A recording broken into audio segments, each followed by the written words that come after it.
자, 마지막 향후 3개월간 주식시장에서 가장 중요한 것은 저부터 할까요? 네. 외국인과 부동시입니다. 저 이렇게 말씀을 드리도록 하겠습니다.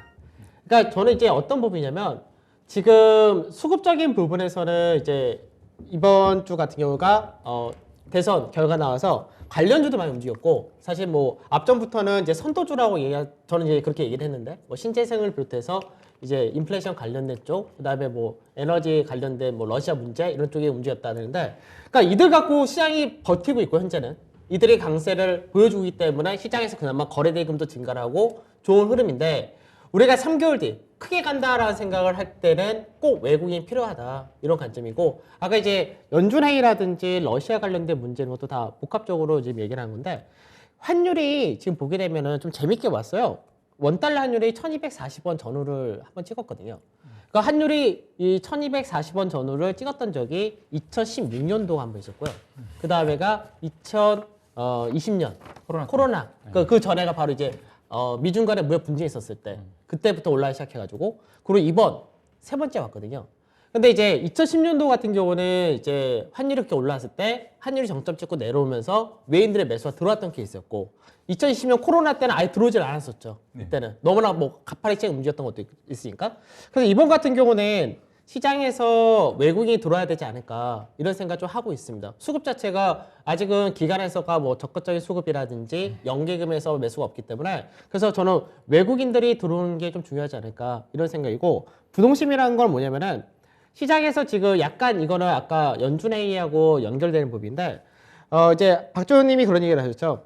상승 전환의 변고점이 될 것이다 이런 얘기를 하셨고, 저도 이제 그때부터 좀 더 안돌레리부터 시작한다라는 관점인데 이런 거죠. 시장이 지금 막 위아래로 변동을 맞추다 보니까 사람들이 이리 갔다 저리 갔다 왔다 갔다 하는데 어느 정도 이 흐름이 위쪽으로 방향을 잡게 된다면 그때는 왔다 갔다가 아니라 굳건히 믿고 끌고 갈 줄 알아야 된다 이런 관점에서 그렇게 말씀드렸습니다.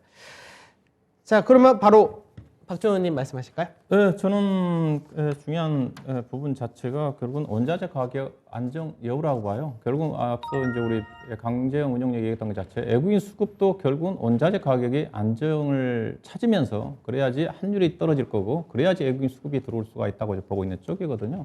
근데 최근에 보게 되면 다른 변수는 없었습니다. 근데 지금 환율이 1,200원에서 1,240원까지 올라갈 때 무슨 일이 있었냐?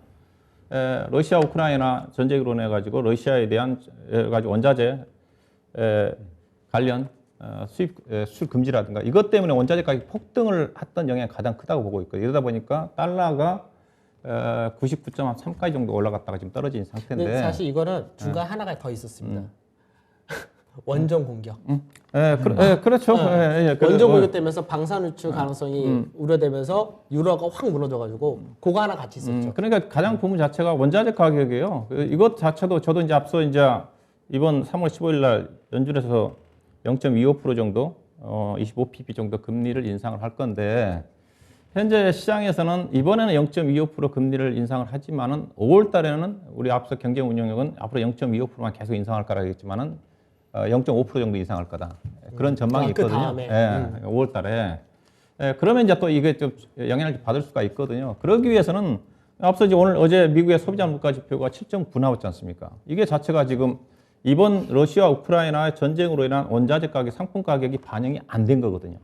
반영이 안 됐어요. 근데 다음 달에는 물가 지표가 훨씬 더 나올 가능성이 크다는 거잖아요. 그런 상태에서 물가는 계속 올라가는데 연준의 통화 정책 자체가 계속적으로 완화적으로 0.25% 정도는 인상할 가능성, 우리가 쉽게 예상하기 쉽지 않는 부분이거든요. 금리를 더 올라갈 가능성이 크거든요. 신상품 자체가.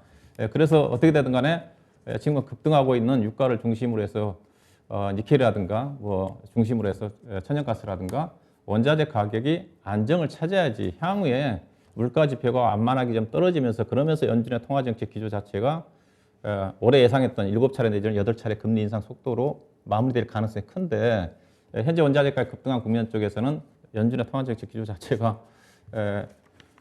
또 빨라질 가능성이 있거든요. 이런 어떤 부분들이기 때문에, 그래서 원자재 가격 여부 자체가 저는 가장 중요하다고 보는 쪽이, 그래야지 환율도 안정을 찾고, 그래야지 환율이 떨어져야지 외국인 수급이 들어올 수 있는 부분이기 때문에. 원자재 가격 안정이 바로 이루어질 수 있을까요? 그러니까 이 상태가 진행되는 한 지수는 제가 3월 중순부터 상승 전환을 얘기하고 있지만 그래서 제가 완만하게 간다는 거죠. 왜냐하면 그때까지 원자재 가격 자체가 뚜렷하게 떨어질 것 같지는 않거든요. 갑자기 러시아와 현재 우크라이나 간의 휴전이라든가 진행되면서 마무리된다 한다 하더라도 러시아와에서 지금 미국이라든가 유럽을 중심으로 해서 러시아에 제재하고 있는 원유라든가 천연가스에 대한 수출 금지를 바로 해지할 것 같지는 않거든요. 그것까지 해지가 돼야지 원자재 가격이 급락을 할 건데 그렇잖아요. 근데 이게 저는 이런 생각도 하거든요.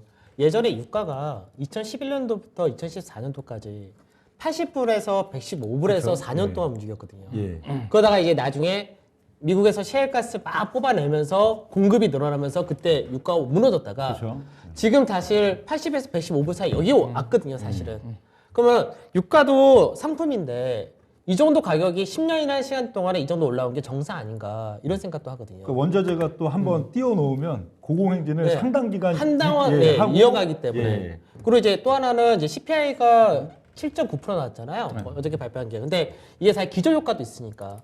우리가 코로나 때 이제 유가가 그때는 막 엄청나게 빠졌었잖아요. 그래서 물가 지표가 계속 떨어졌었거든요. 근데 사실 저는 이게 그래서 저는 지금 시장이 사실 굉장히 좋다고 생각하는 부분 중에 하나가 뭐냐면 우리가 이제 CPI 같은 경우 전년 대비 이제 하다 보니까 시간이 작년 4월 달이 이제 발표됐던 게 그동안 계속해서 2.0% 미만에서 움직이다가 작년 4월 달 거를 발표한 것이 이제 5월 달 발표를 하는데 그때 4.9%로 갑자기 확 뛰었거든요. 그래서 이게 기저 효과라는 부분이 있어가지고 그렇게 되면은 서서히 이제 7.9%부터 조금씩 내려가다 보는데 그래서 그게 내려온다가 되고 지금 유가가 지금 현재 뭐 텍사스 중진료 같은 경우는 130불 근처까지 갔다가 지금 한 106불로 내려왔잖아요. 그래서 다시 130불, 115, 110불만 넘어가지 않는다면 그래도 인플레이션에 대한 부분은 좀 꺾이지 않을까? 사실 그런 생각을 하는데 이것도 봐야 될 것 같아요. 물가는 당연히 떨어지죠. 올해 지금 뭐 7.9지만 내년도에 그 연준에서 예상하고 있는 물가 지표 자체는 3% 정도 떨어집니다. 떨어지는데 그렇죠. 그래도 높다고 보고 있는 쪽이니까 해서요. 그럼 마지막으로 명준 의원님. 네. 아, 주시장 가장 중요한 거요. 지난주 4번 질문도 이건데 지난주랑 똑같습니다. 지난주와 똑같이 가장 중요한 건 뒤통수다, 뒤통수.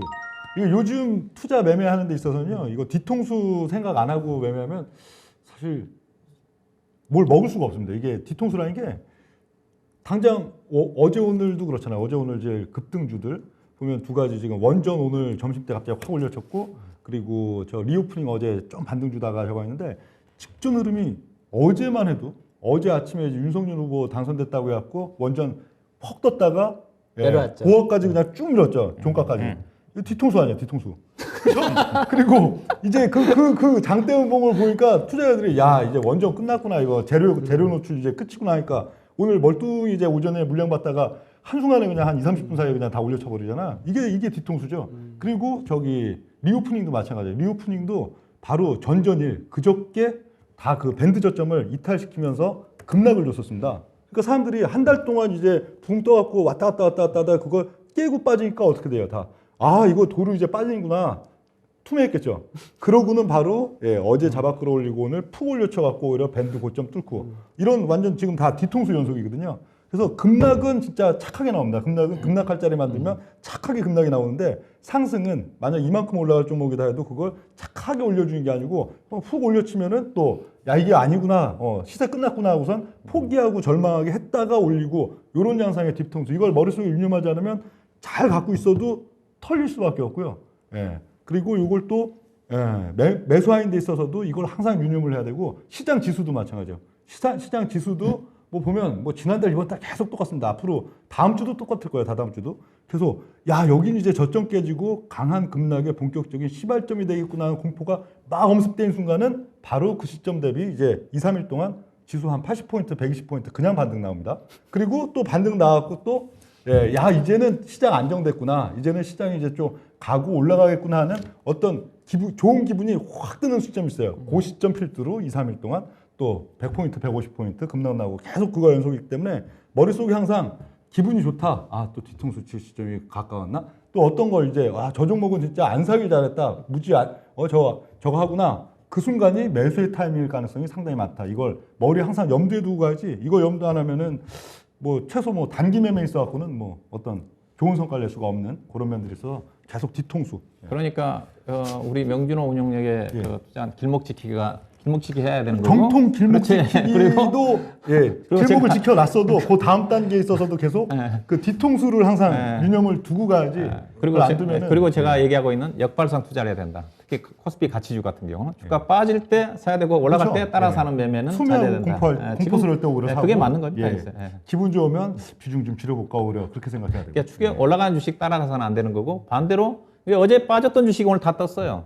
대표적으로 어제 빠졌던 주식들이 오늘 보면 근데 뭐 OCI 같은 경우도 장중에 10만 2천 원까지 떨어졌었어요. 네, 10만 1,000원, 2,000원. 근데 오늘 11만 4천 올라왔잖아요. 11만 3천인가? 예, 그다음에 유니드 같은 경우도 제가 한신경 같은 주식이 9만 2천 원 주식이 오늘 10만 3천 원 올라오고 장중에 그렇게 빠졌거든요. 이게 근데 사실 그 OCI라든지 네. 이런 신재생 관련된 쪽은 상승을 저점 대비해서 25% 하고 고점 대비해서 한 6, 7% 빠지고 근데 이게 사실은 당연한 흐름 아닌가요, 원래가? OCI는 그래도 제법 FM이에요. 지금 뭐 그렇게 뒤통수가 막 심하지 않은데. 그 예. 지금 이제 소위 말해서 이제 뭐 어느 정도 선도를 한다라고 얘기하는 이런 종목군 같은 경우는 사실 중간 중간에 빠지는 부분이 다 눌림 자리니까. 근데 이제 또 변동이 센 애들은 또 세고 사실 저도 아까 그 명중 형이 얘기하셨던 그 원전 관련주 어저께 제가 보면서 그랬거든요. 건설이라는 쪽은 당연히 이제 강세를 띄는 게 이해가 됐고 이제 원전 관련주들은 높게 떠가 쭉 내려오길래 아 이쪽은 노출된 쪽. 나무 그 외적인 쪽에서는 그동안 박빙이라서 노출되지 않았던 쪽이니까 새롭게 수혜 이렇게 저도 해석했는데 오늘 오후장에 사실 원전주들 또 급등하는 거 봤을 때는 진짜 모르겠다 이런 생각했었거든요. 네. 그리고 뒤통수가 일단 매매 단기면 제일 중요한 거고 또 이 3개월이니까 유념해야 될 부분이 제 생각에는 시장 지수랑 섹터 종목을 완전히 차별화해서 생각하는 그게 꼭 필요하다고 봐요. 지금 현재 그게 가고 있죠. 예, 시장 지수는 중심값이 아마 앞으로도 더 좀 낮아질 거예요. 높아지기보다. 왜냐? 시장 지수를 가장 근간에 있는 제일 지금 시가총액이 높은 군단들 걔네들은 더 빠진다고 되어 있으니까 아까 2차 전지 뭐 예를 들어 삼성 SDI 이거는 또 그 와중에 반등도 나왔다 막 하겠지만 제가 봤을 때는 올 여름까지도 한 30만 원 깨진다 이러면 앞으로도 폭이 많은 거예요. 시가총액 매우 높게 있죠.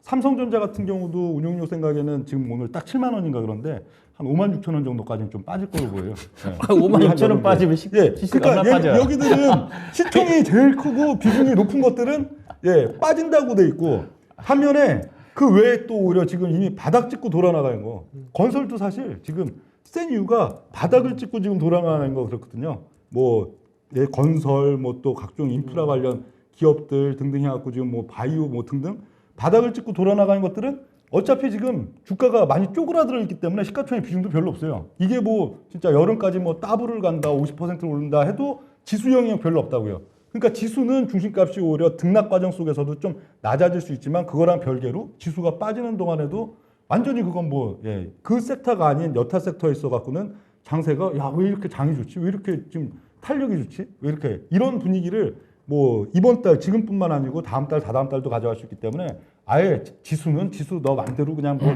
저거 해라. 나는 이쪽 섹터에서 이런 종목들 갈 종목들 중심값 올라갈 종목들 그거 갖고 계속 눌림목 매매하겠다. 이러고 가면은 오히려 체감 지수는 훨씬 더 좋다고 봅니다. 대세상승 지금 2020년, 21년 초까지 대상승장도 딱 그 시점별로 가는 섹터만 딱딱 보냈잖아요. 그래서 사실 그러니까 지금도 네. 사실 2주간 보게 되면 우리가 네. 등락 비율을 보게 되면은 상승 종목 수가 네. 월등히 많거든요. 월등히 많고 상승의 탄력이 훨씬 좋아요. 그러니까 지금 네. 시장은 말 올라가면 그대로 뭐, 시장보다는 업종 종목군들이 네. 원체 강하게 움직이는 쪽이 강세를 띠고 있기 때문에 예. 그래서 차별화가 지금 되고 있는 그런 분위기 같은데 그 차별화 내에서도 실적이 그죠. 좋은 종목들은 종목들 가요. 가요, 또 대표적으로 갑니다. 원전 관련 종목 중에서 오늘 상한가 나온 종목이 일진파워거든요. 중성 실적 좋게 나왔거든요. 그러니까 어제 다른 거 빠질 때도 안 빠졌어요. 근데 오늘 또 상한가가 가는데 그러니까 그런 차이가 있는 뭐든지 것 같습니다. 이왕이면 같은 모멘텀이 실적이 좋을 네, 때 더 그렇죠. 좋다 네. 이런 거는 변동이 없을 것 같고 역시 운영 셋의 관점은 항상 다른 것 같습니다. 그러니까 의견 자체가 더 달라야지 시장이 재밌는 거라.